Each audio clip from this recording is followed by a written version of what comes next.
House Speaker Kevin McCarthy announced an inquiry on U.S. President Joe Biden. McCarthy's sudden decision to launch an impeachment inquiry into President Joe Biden appears to have won over even the most reluctant Republicans. Remember, House Speaker McCarthy announced this launch of an impeachment inquiry against Joe Biden over his family's business dealings. House Speaker met behind closed doors with Republicans, and it seems he has most Republicans on his side as he is now pushing forward with his impeachment inquiry. Some GOP lawmakers have even pushed for it to move quickly rather than drag into the 2024 presidential elections.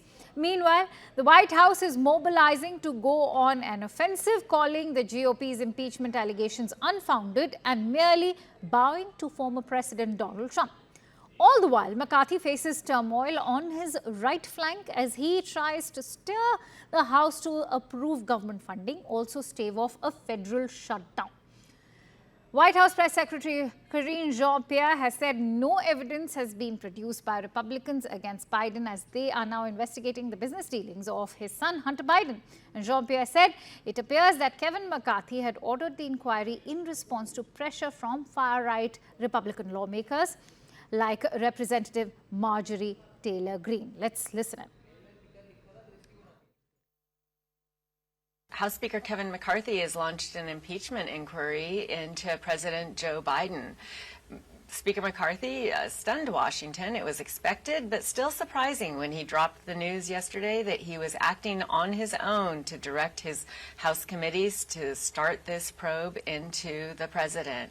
A number of House Republicans have been reluctant to join in this effort. They want to wait and see and maybe get a little more information about what the president is being accused of. But slowly and surely, McCarthy has brought these Republicans on board. At the Capitol this morning, House Speaker McCarthy met behind closed doors with Republicans, and it seems he has most Republicans on his side as he pushes forward with this impeachment inquiry. The White House is really gearing up for a fight. They mobilize against what they call this unprecedented and unfounded claims against the president. They've put out a long memo this morning, 14 pages, trying to unpack one by one the allegations against the president. It does seem that once the inquiry is launched, what would follow would be articles of impeachment against President Joe Biden.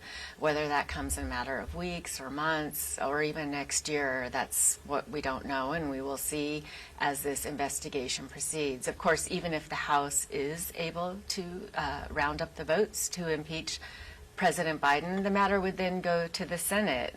It would then be the Senate conducting a trial on the charges, and as we've seen in the past, the Senate has acquitted past presidents of impeachment charges. Most recently, President Trump, who is the former president who was twice impeached. So there's still a ways to go. It does seem this is moving in that direction after Speaker McCarthy launched the impeachment inquiry into Joe Biden. I've just never heard of a president being impeached because of the actions of a family member. I'm not aware of that's anything that's ever been proposed. And I think Republicans know this to an extent because they're trying to draw connections between what Hunter Biden has done, and certainly he looks like he's in a lot of legal trouble. But they have to establish a connection between Hunter Biden and some kind of near criminal connection. Each stage here involves risks for both parties.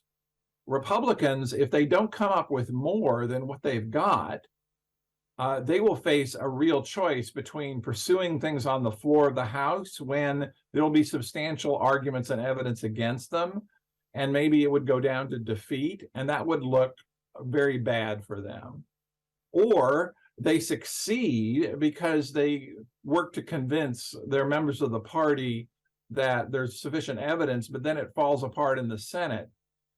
There's been a lot of argument over the years over what high crimes and misdemeanors means, but none of the definitions I've ever heard really apply to what President Biden has been shown to have done so far. Of course, something might turn up in a further investigation, and maybe one of the speaker's hopes is that this will give the House additional authority to discover more evidence of wrongdoing than has so far been shown.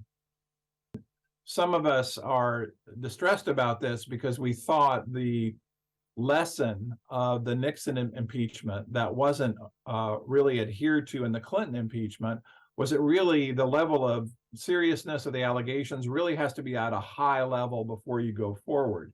But now it looks like we're involved in a tit for tat situation where the parties feel that any effort against a president of their own has to be in effect paid back. There has to be payback. And that's a really bad situation for any democracy to be in, because it could obviously just spiral out of control. Every president is going to be subject to impeachment. That's not a good look for us. And it's also a horrible policy distraction.